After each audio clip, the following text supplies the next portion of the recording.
దీర్ఘశాంతముతో కూడిన సంపూర్ణ వినయముతోనూ సాత్వికముతోనూ నడుచుకొనవలెనని ప్రభువును బట్టి ఖైదీనైన నేను మిమ్మను బతిమాలుకొనుచున్నాను. ఖైదీ అయినాడు ఆయన, ప్రభువు కొరకు ఖైదీ అయినాడు. అపోస్తలుడు. ఇంతకు ముందు ఆయన పేరు సౌలు, పౌలుగా మార్చబడినాడు. ఎన్నో శ్రమలు వచ్చినాయి, ఖైదీ చేసినారు ఆయన్ని. సంతోషించాడు ఆయన. అపోస్తలుడైన పౌలు, చావైనా బ్రతుకైనా నీతోనే అన్నాడు. బ్రతిమలాడుతున్నాడు, సంఘాన్ని హెచ్చరిస్తున్నాడు. దీర్ఘశాంతం ఉండాల మీలో చెప్తున్నాడు ఆయన.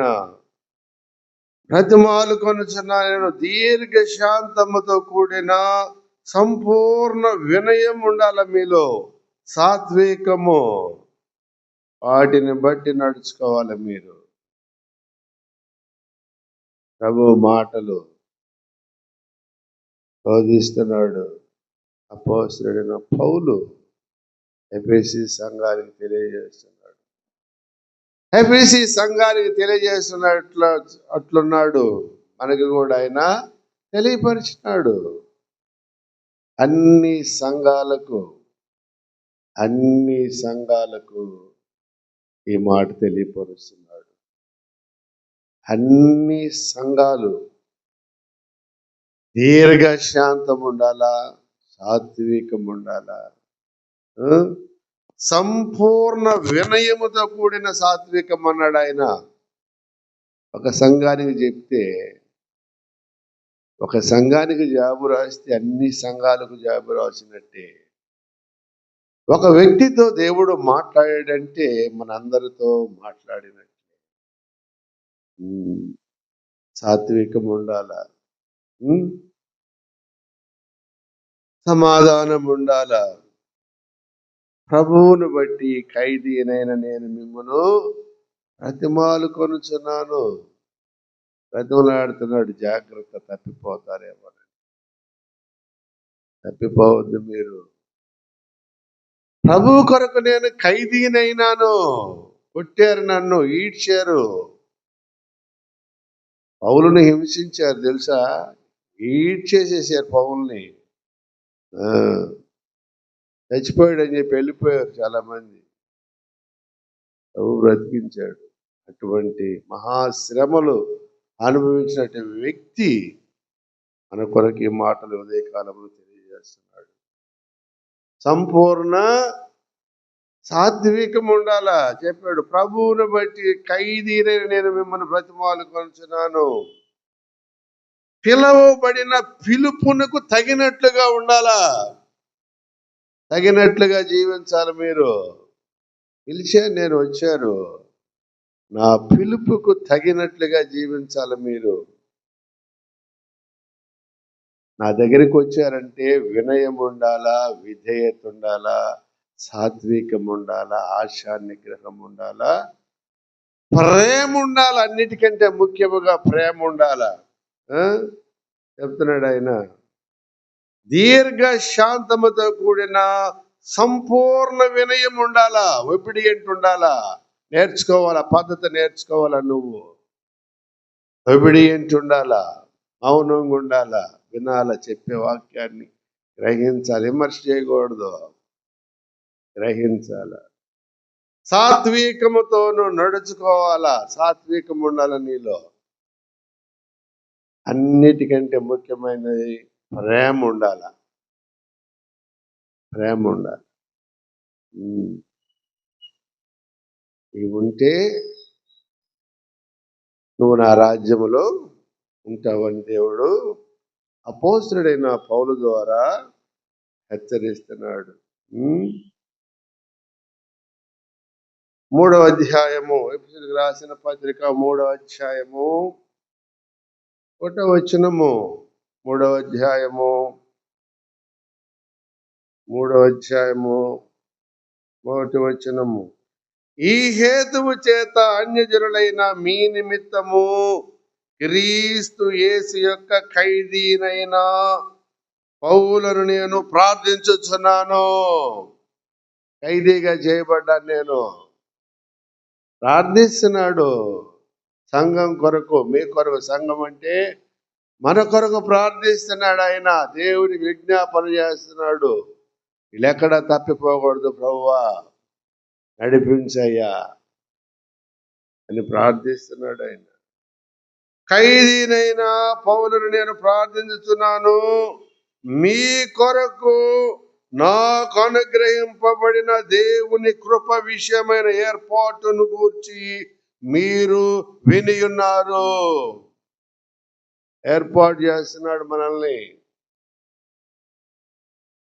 వాళ్ళందరినీ సిద్ధపాటు చేయి, పౌలు నువ్వు పోయి సిద్ధపాటు చేయమని యేసు ప్రభు పంపిస్తున్నాడు. సౌలును పౌలుగా మార్చి మన దగ్గరికి పంపించాడు, సిద్ధపరచమని చెప్తున్నాడు ఆయన. దేవుని కృప విషయమైన ఏర్పాటును గూర్చి మీరు వినియున్నారు. ఏమిట ఏర్పాటు? కింద చూడండి, పుట్నోట్లో రాసింది ఏర్పాటు. కింద ఉంది పుట్నోట్లో 1వ నంబర్ వేసి, గృహ నిర్వాహకత్వము బాధ్యతను అప్పగించినాడు. గృహ నిర్వాహకత్వం రాసి చూశారా పుట్నోట్లో కింద? గృహ నిర్వాహకత్వము, దేవుని ఇంటి మీద అధికారము. ఆయన ఇంటిలోకి నడిపించాలా పౌలు. దేవుని ఇంటిలోనికి నడిపించాల. గృహ నిర్వాహకత్వ బాధ్యతను అప్పగించినాడు, మనందరినీ కూడా అప్పగించాడు. పౌలుకు అప్పగిస్తే మనకు అప్పగించినట్లే మనందరి బాధ్యత ఉంది. దేవుని ఖైదీగా చేయబడినాడు అపోస్తలుడైన పౌలు. ఆయనకి బాధ్యత ప్రకారంగా చేస్తున్నాడు, తప్పిపోకూడదని. గృహ నిర్వాహకత్వ బాధ్యతను అప్పగించాడు. కాబట్టి ఈ గృహ నిర్వాహకత్వము అనే మాట ఒక ఇంటి అధికారిని సూచిస్తుంది. ఇంటి అధికారి, గృహ నిర్వాహకుడు, యజమానుని సూచిస్తుంది. ఈ బాధ్యతను అతనికి అప్పగించినాడు. అందరిని విశ్వాసం చేయి, అందరినీ నా రాజ్యంలోనికి తీసుకురా, రాజ్యం ఉందని తెలియపరచు, పరలోక రాజ్యం ఉందని తెలియపరచు. నువ్వు బాధ్యతను అప్పగించాడు, బాధ్యతగా తీసుకున్నాడు ఆయన అపోస్తలుడైన పౌలు. చూడండి 2వ అధ్యాయము, ఎఫెసీయులకు రాసిన పత్రిక 2వ అధ్యాయము 22వ వచనము. ఆయనలో మీరు కూడా ఆత్మ మూలముగా దేవునికి నివాస స్థలమయ్యుండుటకు కట్టబడుచున్నారు. గృహ నిర్వాహకుడు ఆయనలో మీరుండాలా, మీలో ఆయన ఉండాలా, కట్టబడాలా. మీరు బండ మీద కట్టబడాలా, ఆత్మ మూలముగా కట్టబడాలా. ఆయన ఆత్మ మీలో ఉండాలా చెప్తున్నాడు స్పష్టంగా. ఆయనలో మీరు కూడా ఆత్మ మూలముగా దేవునికి నివాస స్థలమై ఉండుటకు కట్టబడుచున్నారు. దేవునికి నివాస స్థలముగానే ఉండాలా. అందులో ఆయన ప్రవేశించాలా. నివాస స్థలము నీవే, ఆయన నివాసము. హెబ్రీయులకు రాసిన పత్రికలో రాయబడి ఉంది ఏమని? మనమే ఆయన ఇల్లు. ఆత్మ చెప్పుచున్నాడు, ఇంటిలో ప్రవేశించాలా, కట్టబడాలా. నువ్వు అపోస్తలుడైన పౌలు చక్కని మాటలు మనకి బోధిస్తున్నాడు. తర్వాత 3వ అధ్యాయము 7వ వచనము, 3వ అధ్యాయము 7, దేవుడు కార్యకు తన శక్తిని బట్టి నాకు అనుగ్రహించిన కృపావరము చొప్పున నేను ఆ సువార్తకు పరిచారకుడనైతిని. దేవుని పరిచర్య చేస్తున్నాడు అపోస్తలుడైన పౌలు. నువ్వు కూడా పరిచారకుడు, పరిచారాలుగా ఉండాలా, పరిచారకురాలుగా ఉండాలా. పరిశుద్ధులుగా మార్చబడాలా. పరిచర్య చేస్తున్నాడు ఆయన. ఇందుకు నేను పరిచర్యకు వచ్చాను. ఎన్నో దెబ్బలు కొట్టారు, నన్ను కొట్టారు, ఈడ్చుకొని వెళ్ళిపోయారు, చచ్చిపోయాడు అనుకొని వెళ్ళిపోయారు పౌలుని. తెలుసా అసలు మీకు? కొట్టి పడేసి వెళ్ళిపోయారు. ఈ నామమున నువ్వు బోధించకూడదంటే, యేసు నామమున బోధించకూడదు నువ్వు. మహాశ్రమలు అనుభవించాడు. పరిచర్యకుడయ్యాడు. ప్రభువుకు పరిచర్య చేస్తున్నాడు, పరిచారకుడైనాడు. దేవుడు కార్యకు తన శక్తిని బట్టి నాకు అనుగ్రహించిన కృపావరము చొప్పున నేను ఆ సువార్తకు పరిచారకుడనైతిని. సువార్త పరిచర్య చేయాల నువ్వు పౌలా. నా రాజ్యములోనికి ప్రజలను సిద్ధపరచాల నువ్వు. నిన్ను మార్చేశాను నేను. నువ్వు సౌలువి, పౌలుగా మార్చాను. శ్రమలుంటాయి, ప్రజలను సిద్ధపరచు, చక్కదిద్దు. గృహ నిర్వాహత్వపు పని నీకు అప్పగించాను.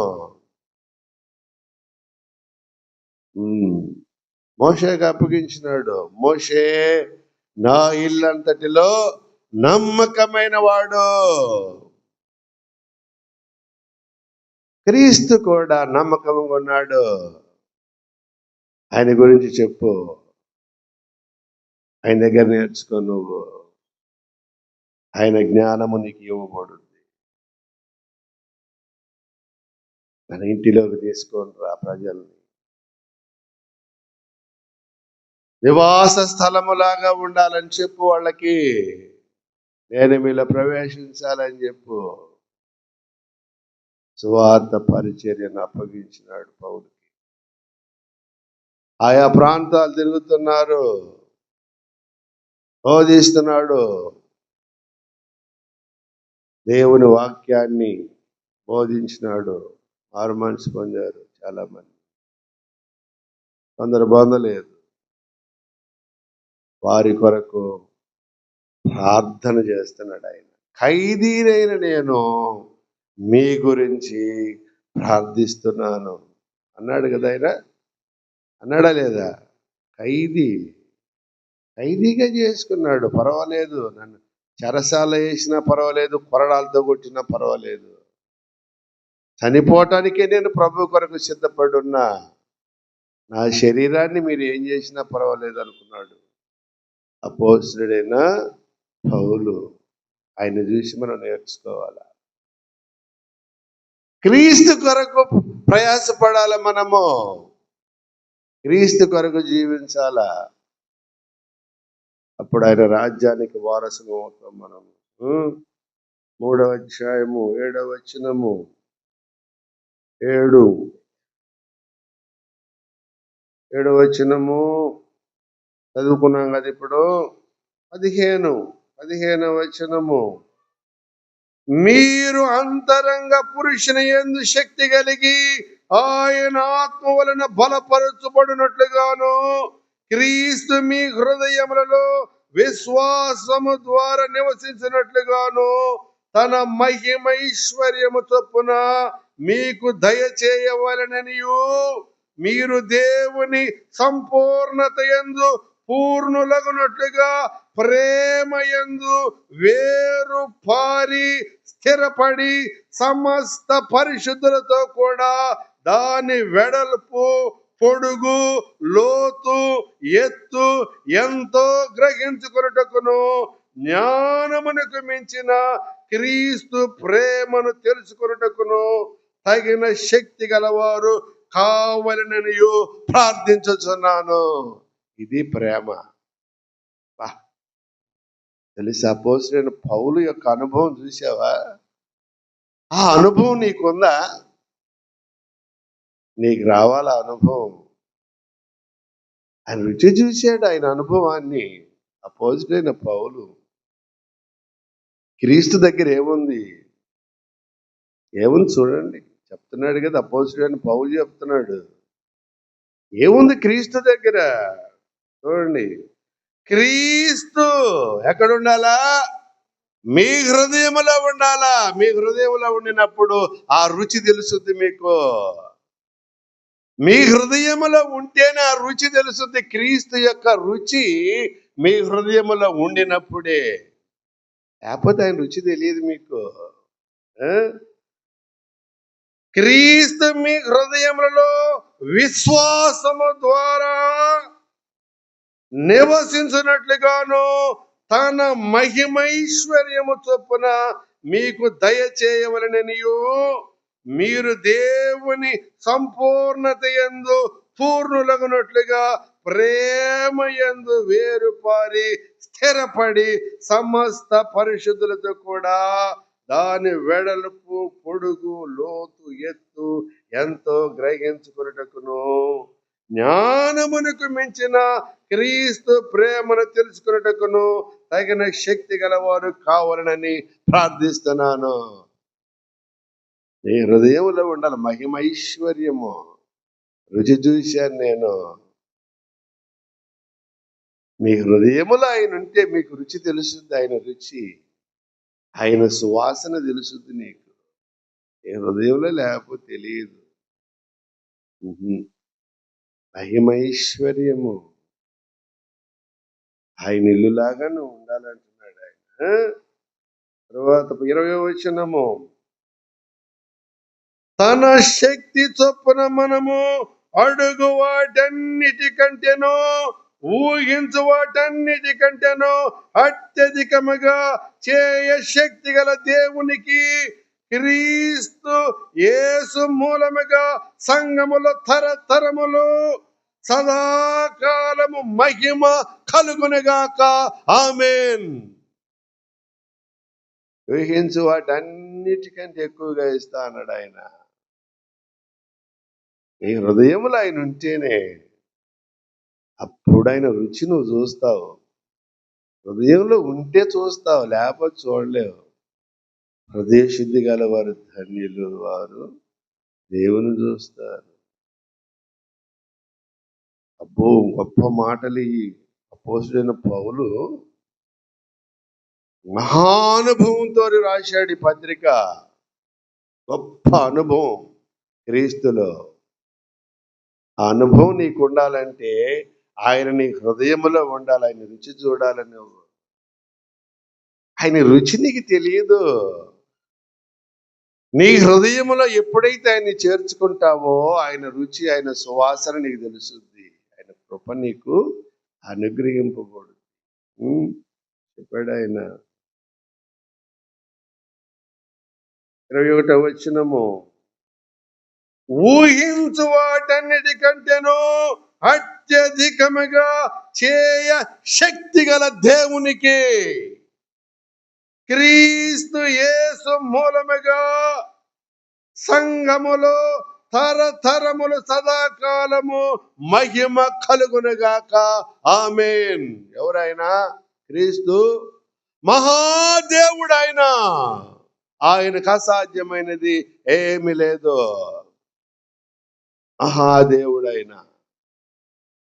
క్రీస్తు అంటే ఎవరు అనుకున్నావు? మహాదేవుడు. సముద్రమే నడిచి వచ్చేసాడు ఆయన. సముద్రమే నడిచి వచ్చేసాడు. ఆయనకి అసాధ్యమైనది ఏమి లేదు. ఆయన చేర్చుకుంటే నువ్వు ఆయన చేర్చుకోవాలా? ఏం చెప్పాడు ఆయన? మీరు పిలవబడిన పిలుపునకు తగినట్లుగా దీర్ఘ శాంతముతో కూడిన సంపూర్ణ వినయముతోనూ సాత్వికముతోనూ నడుచుకొనవలనని ఖైదీనైన నేను మిమ్మను బతిమాలుకొనుచున్నాను. ఏడకి పిలుస్తున్నాడు ఆయన? ఏడకి పిలుస్తున్నాడు? ఆయన ఇంటికి పిలుస్తున్నాడు మనల్ని. ఆయన ఇంటిలోకి పిలుస్తున్నాడు. ఆయన ఇంటిలో ఉండాలంటే ఆయన మన హృదయంలో ఉండాలన్నమాట. చూడండి,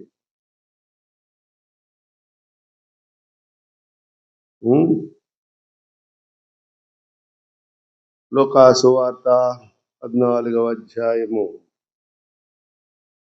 లూకా 14. లూకాసు వార్త 14వ అధ్యాయము.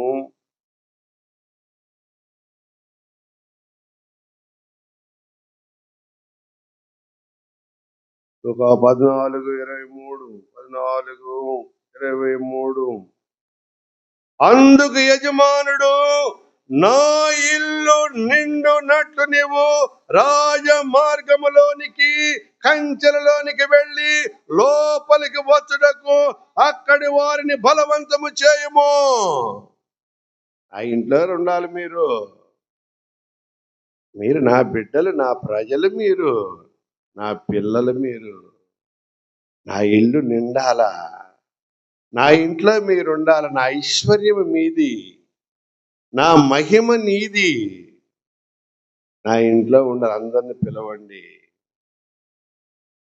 ఆయన పిలుపుకు లోబడి వచ్చిన వారు ధన్యులు. ఎప్పుడైతే ఆయన నీ హృదయంలో చేర్చుకుంటావో ఆయన మహిమైశ్వర్యము నీ ఇంట్లో ఉన్నట్లే. ఆత్మ చెప్పుచున్నాడు, మనమే ఆయన ఇల్లు. ఆయన ఇంటిలాగా ఉండాలి మనం. కష్టం అన్నాడు ఆయన. ఎఫెసీయులకు రాసిన పత్రిక 5వ అధ్యాయము 3వ వచనము. 5వ అధ్యాయము 3వ వచనము.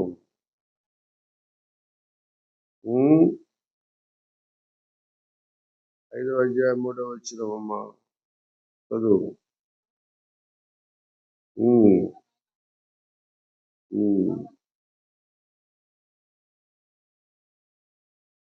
మీలో జారత్వమే గాని, ఏ విధమైన అపవిత్రతయే గాని, లోభత్వమే గాని వీటి పేరైనను ఎత్తకూడదు. ఇది పరిశుద్ధులకు తగినది.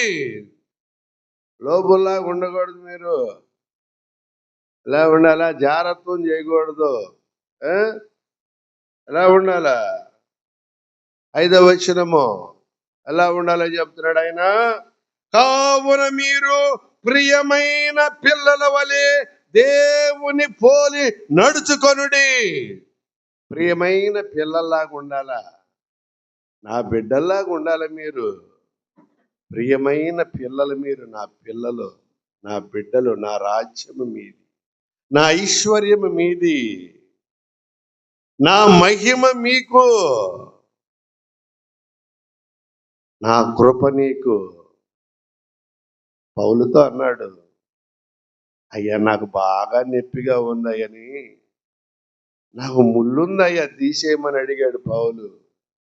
పౌలుతో అన్నాడు, పౌలా నా కృప నీకు చాలు. పౌలా నా కృప నీకు చాలయ్యా, నా కృప నీకు చాలు. యాకోబు భయపడొద్దు, నేనున్నానయ్యా, ఇశ్రాయేలుగా చేస్తానయ్యా. నేను చేశాడు ఆయన. ఇశ్రాయేలుగా మార్చినాడు యాకోబు. ఆయన కృప ఉండాలి. కృప మహిమైశ్వర్యము ఆయనలో జీవించాలి. మనం రుచి చూస్తావు. నువ్వు దేవుని వాక్యము రుచి కలిగినది. దేవుని వాక్యముని హృదయమును నాటబడాలి. అది ఫలించినప్పుడు ఆ అనుభూతి, ఆ యొక్క మహిమ వేరుగా ఉంటుంది. అనుభూతి పొందాలి. అపోస్తలుడైన పౌలు క్రీస్తుని గురించిన అనుభూతి పొందాడు. మహాశ్రమలు అనుభవించినాడు. ఆయన అనుభూతిని పత్రిక ద్వారా మనకి బయలుపరిచాడు. అహిమైశ్వర్యము మనకి ఇస్తానంటున్నాడు. చూడండి 5వ వచనము, 5వ అధ్యాయము 5వ వచనము. అపవిత్రుడైనను విగ్రహారాధికుడైన లోబి అయినను క్రీస్తు యొక్కయు దేవుని యొక్కయు రాజ్యమునకు హక్కుదారుడు కాడని సంగతి మీకు నిశ్చయముగా తెలియను. అపవిత్రులాగా ఉండొద్దు మీరు. అపవిత్రులైతే నా రాజ్యములో మీకు స్థానము లేదు. అనేక రకాల అపవిత్రతలు కలిగి ఉంటారు. అపవిత్రత ఉండకూడదు. ఉంటే నా రాజ్యానికి హక్కుదారులు కారు మీరు. పవిత్రముగా జీవించాలా. పవిత్రముగా జీవించాలి. నా రక్తదారులు మీరు కడగబడాలి. అప్పుడు మిమ్మల్ని పరిశుద్ధులు అవుతారు. మీరు నీతిమంతులు గారు నాకు తెలుసు, అందుకే నేను వచ్చాను. నా రాజ్యానికి తీసుకెళ్ళాలి మిమ్మల్ని.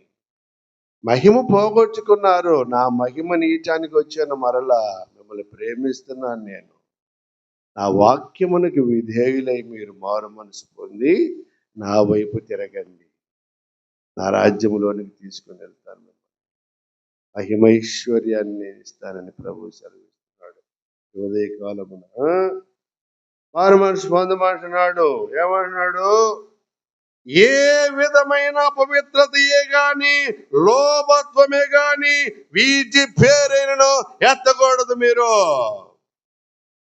నా మాటలు ఉండాలా మీలో. వీటి పేర్లు ఎత్తకూడదు. మీరు నా మాటలే నిలిచి ఉండాలా. నా మాటలు మీ హృదయంలో నాటబడాలని చెప్తున్నాడు. చూడండి 6వ వచనము. వ్యర్థమైన మాటల వలన ఎవడుని మిమ్మల్ని మోసపరచనీయకుడి. ఇట్టి క్రియల వలన దేవుని ఉగ్రత అవిధేయులైన వారి మీదకి వచ్చును గనుక మీరు అట్టి వారితో పాలివారై ఉండకుడి. అవిధేయులైతే ఏమైపోతారు? నాశనం అన్నాడు. విధేయత ఉన్న వారి మీద దేవుని కృప ఉంటుంది, అవిధేయుల మీద ఉండదు. యోహాను సువార్తలో చెప్పాడు, కుమారునికి విధేయుడు కానివాడు జీవము చూడడు, కానీ దేవుని ఉగ్రత ఆయన మీద నిలిచి ఉండను. అవిధేయత ఉంటే విడిచిపెట్టబడతారు. జాగ్రత్త. విధేయత ఉంటే ఫలిస్తారు, ఆశీర్వదిస్తాడు. నీ కుటుంబాన్ని, నీ బిడ్డలను, నీ భార్యని, భర్తను, నీకు కలిగినదంతటిని ఆశీర్వదిస్తాడు ఆయన. ఆయన నీలో ఉండాలి. నీ హృదయములో ఉండినప్పుడు ఆయన కృప తప్పకుండా చూపిస్తాడు ఆయన. చూడండి, ఏముండాల మనలో? ప్రేమ ఉండాలా. ప్రభు చెబుతున్నాడు, ఫలం ఉండాలా. మారు మనసు ఉండాలంటే ఫలము కనపడాలి నీలో. యేసు ప్రభు నీ హృదయంలో ప్రవేశించాడంటే ఎలా ఉండాలని? ప్రేమ కనపరచాల. నువ్వు వాక్యముని వెళ్ళిపోకూడదు. వాక్యానుసారముగా జీవిస్తే ఆత్మ ఫలం ఉంటుంది నీకు. ఆ ఫలము బయట ప్రజలు రుచి చూడాలా. ఈ ఫలము కనుగొనాలా. ఫలిస్తావు నువ్వు. ఇతరులకు మాదిరికరంగా చేస్తాడు దేవుడు నిన్ను. గలతీయులకు రాసిన పత్రిక 5వ అధ్యాయము 22వ వచనము. 5వ అధ్యాయం 22వ వచనము. అయితే ఆత్మ ఫలము ఏమనగా ప్రేమ, సంతోషము, సమాధానము, దీర్ఘశాంతము, దయాళత్వము, మంచితనము, విశ్వాసము, సాత్వికము, ఆశా నిగ్రహము. ఇవి ఆత్మ ఫలము. ఇవి ఉండాలా నీలో.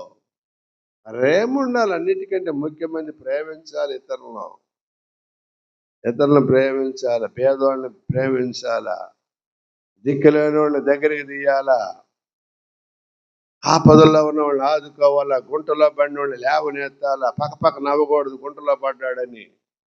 చినిగిపోయిన వస్త్రాలు వేసుకొని పోతాడ నవ్వకూడదు. అసహ్యము దేవునికి. జాగ్రత్త. హేళన చేయకూడదు, అపహాస్యం చేయకూడదు, నవ్వుకోకూడదు. తప్పు అన్నాడు దేవుడు.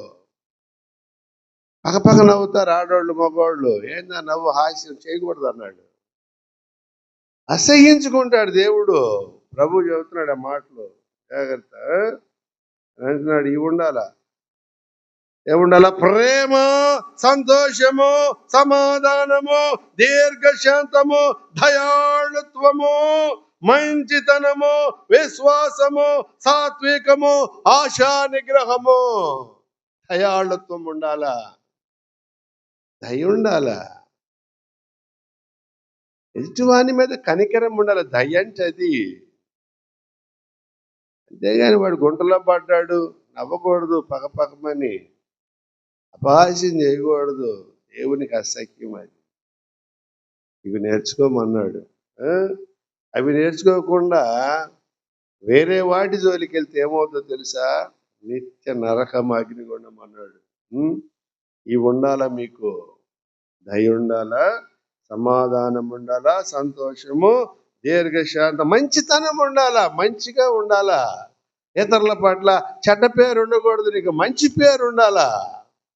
మంచి పేరు సంపాదించుకోవాలంటే ప్రభువుని అడిగితే మంచి పేరుగా మారుస్తాడు నిన్ను. మంచి పేరుగా మారుస్తాడు, చెడ్డ పేరు తీసేస్తాడు నీది. సౌలు ఏం చేశాడు? పౌలుగా మార్చాడు. యాకోబుని ఏం చేశాడు? ఇశ్రాయేలుగా మార్చాడు. అబ్రాహాముని ఏం చేశాడు? అబ్రహాముగా మార్చినాడు. షారాయిని ఏం చేశాడు? షారాగా మార్చేశాడు. ఆయన మారుస్తాడు. ఆయన నా గొర్రెలు నా స్వరము వినును, అవి నన్ను ఎరుగును, నన్ను వెంబడించను. ఆ గొర్రెలకు కొత్త పేరు ఇస్తానన్నాడు ఆయన. నూతనముగా మారుస్తాడు, కొత్త పేరు పెడతానన్నాడు. తర్వాత చెప్తున్నాడు ఆయన, శరీర కార్యాలు ఉంటాయి, శరీర కార్యాల జోలికి వెళ్ళొద్దు. శరీర కార్యాలు చెప్తున్నాడు ఆయన. శరీర కార్యములు స్పష్టమవుతున్నవేమనగా జారత్వము, అపవిత్రత, కామకత్వము, విగ్రహారాధన, అభిచారము, ద్వేషములు, కలహము, మత్సరములు, క్రోధములు, కక్షలు, భేదములు, విమతములు, అసూయలు, మద్దతులు, అల్లరితో కూడిన ఆట పాటలు మొదలైనవి. వీటిని గూర్చి నేను మునుపు చెప్పిన ప్రకారము ఇట్టి వాటిని చేయవారు దేవుని రాజ్యమును స్వతంత్రించుకొననేరరు. లేదు, దేవుని రాజ్యం లేదు వీళ్ళకి. చెప్పాడు స్పష్టంగా. కంట్రోల్లో ఉండాలి, నువ్వు జాగ్రత్తగా ఉండాలా. జాగ్రత్తగా ఉంటే పరలోకంలో ఉంటూ దేవుని రాజ్యంలో వారసురాలు అవుతా. లేకపోతే ఉండవు. ఇది చూసుకోమన్నాడు జాగ్రత్తగా. ఏటిల్లో ఉన్నారా మీరు? జాగ్రత్తగా చూసుకోండి అని చెబుతున్నాడు. ఏటిని ప్రేమిస్తున్నారు మీరు? శరీర కార్యాలు జోలికిపోతే నరకం చెప్పేశాడు ఆయన. ఎన్ని రకాలు చెప్పాడు? విగ్రహారాధన చేయకూడదు, నరకము చెప్పాడు ఆయన. జారత్వము నరకమే, అపవిత్రత నరకమే, కామకత్వము నరకమే, ద్వేషములున్నా కానీ నరకమే. తర్వాత చెప్తున్నాడు ఆయన, కలహము, మత్సరము, క్రోధము, కక్షలు, భేదములు, అసూయలు ఉండకూడదు. ఇంటే తీసేసుకోమన్నాడు. జాగ్రత్త చెప్పాడు ఆయన. తర్వాత కొలస్సీలకు రాసిన పత్రిక 3వ అధ్యాయము 8వ వచనము. 3వ అధ్యాయము 8వ వచనము. ఇప్పుడైతే మీరు కోపము, ఆగ్రహము, దుష్టత్వము, దూషణ, మీ నోట బూతులను వీటన్నిటిని విసర్జించుడి. ఇది తీసేసుకోండి, వీటిని రానియద్దు మీ నోటికి, జాగ్రత్త అన్నాడు ఆయన. చెప్తున్నాడు చూడండి. అపోస్తలుడైన పౌలు కొలసి సంఘానికి రాస్తున్నాడు. ఒక సంఘానికి రాసినట్టే మనకు రాసినట్టే మనకు చెప్తున్నాడు. ఈ మాటలో మనకు చెప్తున్నాడు, జాగ్రత్త, వీటిల్లో ఎవరు ఉన్నారని చూసుకోండి. వీటిలో కానీ మీరుంటే మారు మనసు పొంది జాగ్రత్తగా మీ జీవితాన్ని సరి చేసుకోండి అని చెప్తున్నాడు ఆయన. 8వ వచనము, మీరు కోపము, ఆగ్రహము, దుష్టత్వము, దూషణ, మీ నోట బూతులను వీటన్నిటిని విసర్జించుడి. వీటిని తీసేయమంటున్నాడు ఆయన. అయితే కష్టం, నరకం అన్నాడు. కష్టం, వీటిని తీసేయండి. నా కుమారుడు మాటేనండి. మీరు మీ దగ్గరే ఉన్నాడు ఆయన. ఆయన్ని వేడుకోరండి, ఆయన దగ్గరికి రండి, ఆయన మాటినండి. ఆయన మాటింటే మీరు రక్షణ పొందుతారు. లేకపోతే ఈ మీలో నిలిచి ఉన్నాయనుకో, నిత్య నరకము, అగ్నిగుండం అన్నాడు. చూడండి, రోమిలికి రాసిన పత్రిక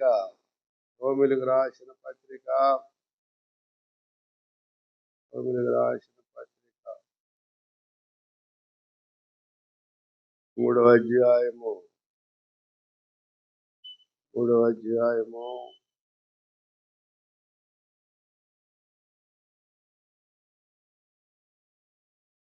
32వ వచనము, 32 దేవుడు మన పక్షమున నుండగా మనకు విరోధి ఎవడు? దేవుడు నీ పక్షానుంటే ఎవడు నిన్నేం చేయలేడు. ఏలయనగా మనకు శిశువు పుట్టెను, మనకు కుమారుడు అనుగ్రహింపబడెను, ఆయన భుజం మీద రాజభారముడును, ఆశ్చర్యకరుడు, ఆలోచనకర్త, నిత్యుడగు తండ్రి, సమాధానకర్త, బలవంతుడైన దేవుడు, నిత్యుడగు సమాధానకర్త, అధిపతి అని ఆయనకి పేరు. ఆయన ఉంటాడు నీ పక్కన. నీకు హాని కలగదు ఆయన ఉంటే. ఆయన లేకపోతే నిన్ను హాని చేస్తారు. ఆయన ఉంటే నీకు ఏ అపాయము రానియడు ఆయన. చెప్తున్నాడు, దేవుడు మన పక్షమున నుండగా మనకు విరోధి ఎవడు? 32వ వచనము, తన సొంత కుమారుని అనుగ్రహించుటకు వెనుక తీయక మనందరి కొరకు ఆయనను అప్పగించిన వాడు ఆయనతో పాటు సమస్తమును మనకెందుకు అనుగ్రహింపడు? సమస్తమిస్తాడు మనకి ఆయన. ఆయన కుమారుణ్ణే మనకు అనుగ్రహించాడు. అనందరి కొరకు ఆయన చనిపోయినాడు.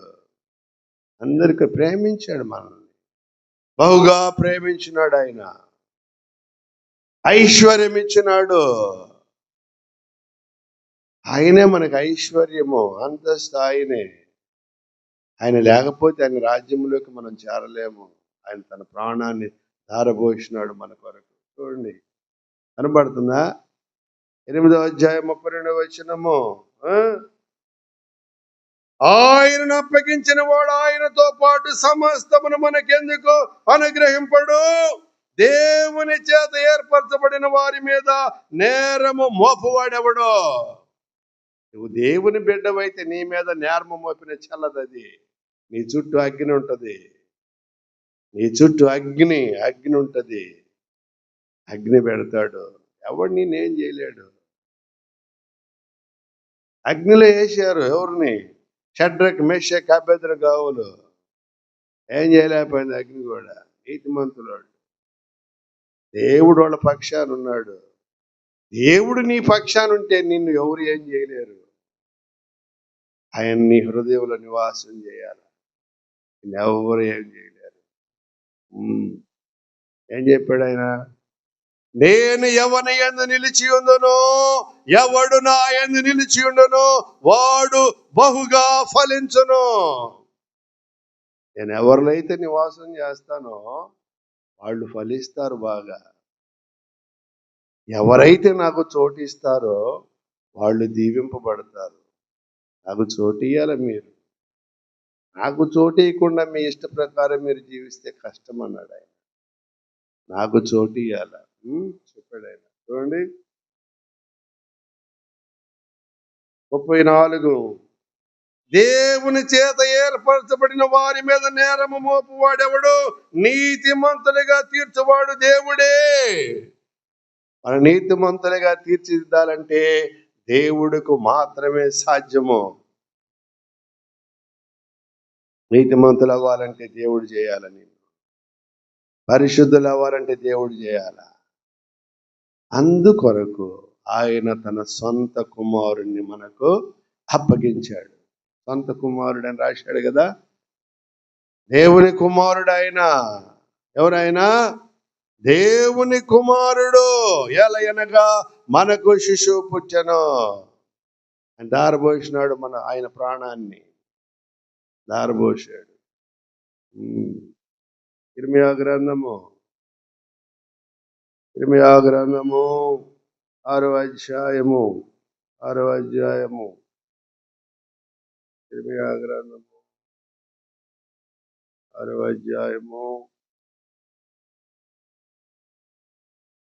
6వ అధ్యాయము 26వ వచనము. 26వ వచనము.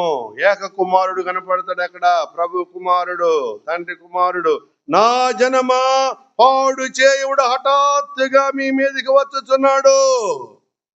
హఠాత్తుగా ఎప్పుడు వస్తుందో తెలియదు మీకు, నాశనం జాగ్రత్త అన్నాడు. మీరు నశింపు కాకూడదని తన కుమారుని పంపించినాడు. నశింపకూడదు మీరు చెప్తున్నాడు ఆయన. నా జనమా, పాడు చేయవాడు హఠాత్తుగా మీ మీదకి వచ్చుచున్నాడు. గోనె పట్ట కట్టుకొని బూడిద చల్లుకొనము. ఏక కుమారుని గురించి దుఃఖించినట్లు దుఃఖము సలుపము, ఘోరమైన దుఃఖము సలుపము. ఏక కుమారుని అప్పగించాడు. ఏక కుమారుని ఈడ్చుకొని వెళ్ళినారు. పరడాలతో కొట్టారు. మొళ్ళ కిరీటం అదిమారు. శిరస్సు ఉంచారు. గుద్దారు. ఆయన్ని నిన్ను గుద్దిందెవరో కొట్టిందెవరో ప్రవచించన్నారు. ఏళ్ళని చేశారు. ఉమ్మేశారు. మౌనంగా ఉన్నాడు. ఏక కుమారుని మనకు అప్పగించినాడు. కనబడుతున్నాడా? నువ్వు ఊరుకుంటావా? ఎవరన్నా నీ ముందు పడుతుంటే నీ బిడ్డని ఊరుకోవు. ఎందుకు? నీ కన్న బిడ్డ. తండ్రి మన కొరకు తన సొంత కుమారుణ్ణి అప్పగించినాడు, ధారపోసేశాడు. ఎందుకు? రక్షణ పొందాలను, నా రాజ్యంలో ఉండాలి, నా బిడ్డగా ఉండాలని నువ్వు నా కుమారుణ్ణి ఇస్తున్నా మీ కొరకు.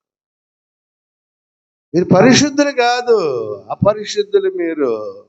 మీరు పరిశుద్ధులు అవుటకి నా కుమారుని మీ కొరకు భూలోకానికి పంపిస్తున్నారు.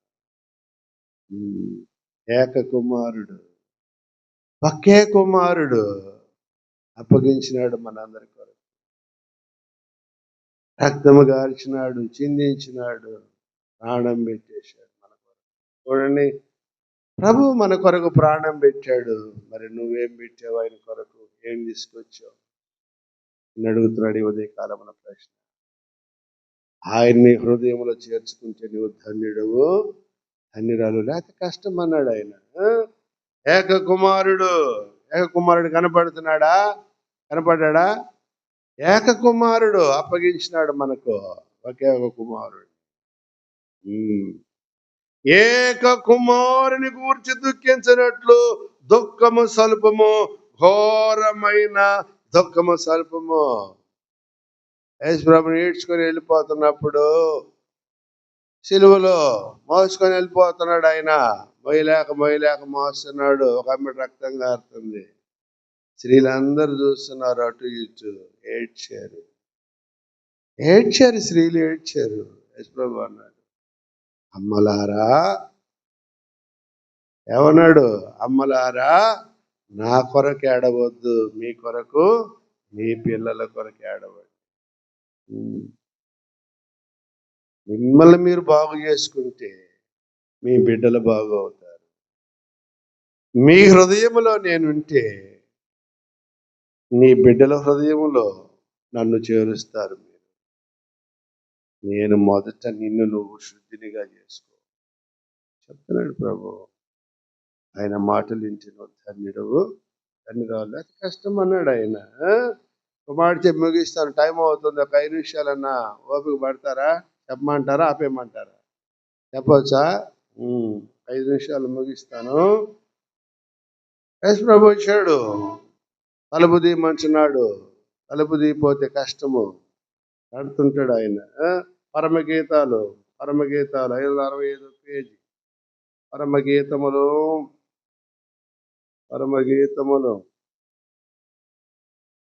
5వ అధ్యాయము 2వ వచనము. 5వ అధ్యాయము 2వ వచనము. యేసు ప్రభు తలుపు దాడుతున్నాడు. నా ప్రియునికి తలుపు తీయనంతలో అతడు వెళ్ళిపోయాను. తలుపు తెచ్చాడు. మొదట మాట, అమ్మ తలుపు తీయమ్మా. ఎగవలా ఇంకా అమ్మ, అయ్యా అయ్యా అయ్యా తలుపు తీయ్యా. ఎగవలా, సారాయి దగ్గర బాగా పడుకున్నాడు. అయ్యా అయ్యా అయ్యా లేయ్యా ఎగవలా. అమ్మా లేమ్మా ఎగవల మత్తుగా. తర్వాత ఎప్పుడో మెలకు వచ్చింది. ఎవరో పిలుస్తున్నట్టుంది చూద్దామని వెళ్ళిపోయాడు. నా ప్రియునికి నేను తలుపు తీయనంతలో అతడు వెళ్ళిపోయాను. అతని మాట విను తోటనే నా ప్రాణము సమస్యలను. వెళ్ళిపోతాడు, పిలుస్తాడు, చెప్తాడు. ఒకరోజు ఈ వాక్యం ఆగిపోద్ది, మీకు గుండెలు అవిసిపోతాయి. మీకు జాగ్రత్త. నేను వచ్చి చెప్పాను, మీకు తట్టాను, మీ హృదయాలు తెరవబడాలని తట్టాను. మీ తలుపు తీలే, జాగ్రత్త అన్నాడు ఆయన. సమయం ఉండదు ఇక. చూడండి, ప్రకటన గ్రంథము 3వ అధ్యాయము. ప్రకటన గ్రంథము 3వ అధ్యాయము 20వ వచనము. ప్రకటన 3వ అధ్యాయము 20వ వచనం. 3వ అధ్యాయము 20వ వచనము. ఇదిగో నేను తలుపున నిలుచుండి తట్టుచున్నాను. ఎవడైనా నా స్వరము విని తలుపు తీసిన ఎడల నేను అతని యొద్దకు వచ్చి అతనితో నేనును నాతో కూడా అతడును భోజనము చేయుదుము. అడుగుతున్నాడు, అమ్మా తలుపు తీయమ్మా, అమ్మా అన్నం పెట్టమ్మా. పో, లేదు పో. అడుక్కుంటా వచ్చాడు ఆయన. చినిగిపోయిన వస్త్రాలు వేసుకొని వచ్చాడు నీ దగ్గరికి. లేదు పో, ఇంట్లో పుండెడు కూడు ఉంది, ఎట్టలా నువ్వు? అందులో ఉన్నాను నేను అన్నాడు. ఈ అల్పులైన ఒకనికి మీరు చేసినలా నాకు చేసినట్లే. నేను ఆకలి గొంచిని, నాకు ఆహారం పెట్టి తిరిగి నేను తప్పి అమ్మ మంచి వెళ్ళి అమ్మ దాహం అవుతుందమ్మా. లేదయ్యప్ప, నేను దప్పికొని ఉంచి దాహం వచ్చి నేను దిగంబరినై ఉంటిని. నన్ను చూసి అటు పక్కకు పోయారు, కానీ చినిగిపోయిన వస్త్రం కూడా తెచ్చి నాకు ఇయ్యలేదే మీరు. అందులో ఉన్నాను నేను. అసహ్యించుకున్నావు నన్ను ప్రేమించలా నువ్వు.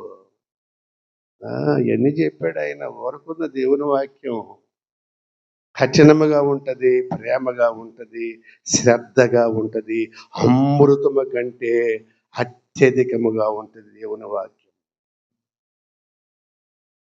అర్థమవుతుందా?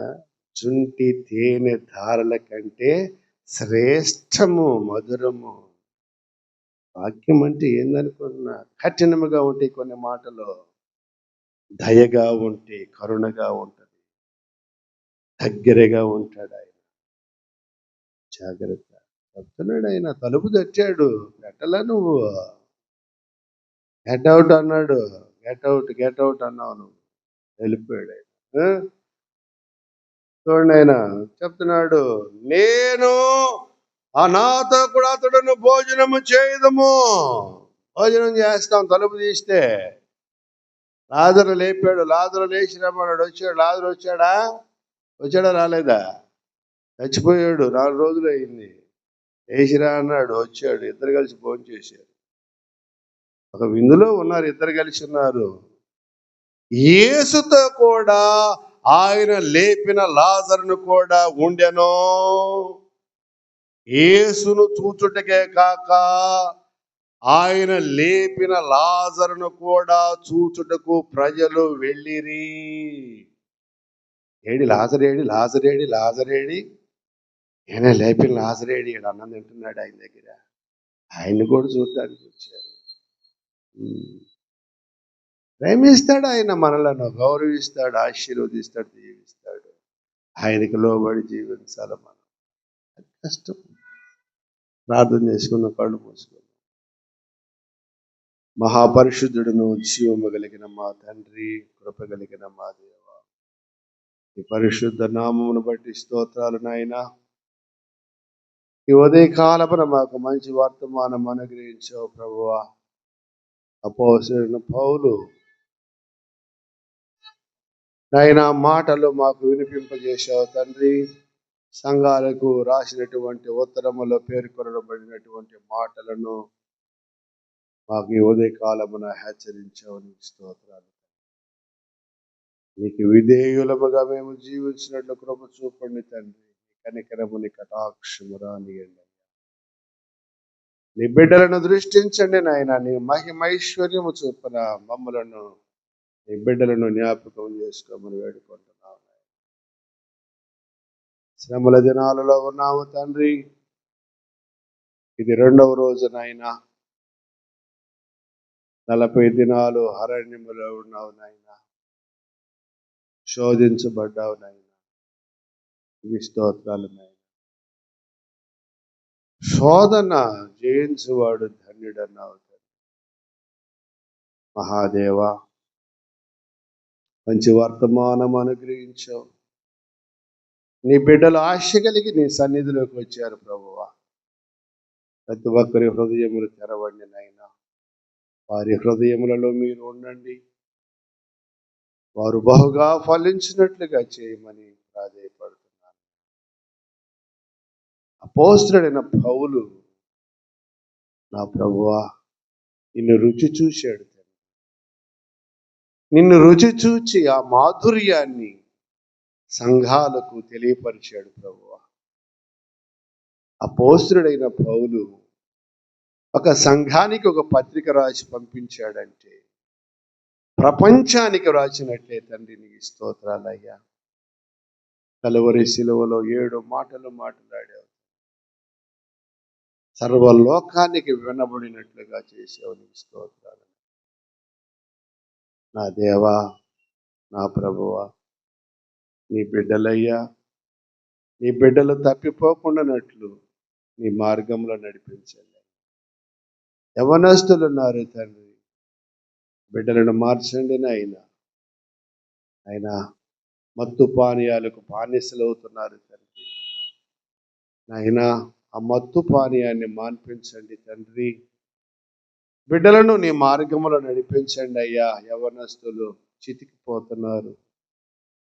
చితికిపోతున్నారు ప్రభువా. అయినా వంగిపోతున్నారు, బలహీనులైపోతున్నారు. మత్తు పానీయాలకు అలవాటు పడి రక్షించండి నాయన. అయినా నీ మార్గము తెలుసుకొని, నీ మాటలు విలువ తెలుసుకొని, నీ సన్నిధిలో ప్రవేశించి మోకరిల్లి నేను పాపినని వారు ఒప్పుకొని అని పాపాన్ని విడిచిపెట్టినట్లు చేయమని వేడుకుంటున్నాను నాయన. నీ కృపలో జ్ఞాపకం చేసుకునండి నా తండ్రి. ప్రతి ఒక్కరూ పాప క్షమాపణ, మారు మనసు పొందినట్లు కృప చూపమని వేడుకుంటున్నాను. ఎవరు ఏ అక్కర్లతో, ఏ అవసరాలతో వచ్చారో వారికి సహాయం చేయండి. నీ రాజ్య వారసులుగా చేయమని యేసుక్రీస్తు పరిశుద్ధ నామములో మిక్కిలి వినయముగా ఈ ప్రార్థనను సమర్పించుకుని అడిగి వేడుకుంటున్నాం మా తండ్రి. ఆమేన్.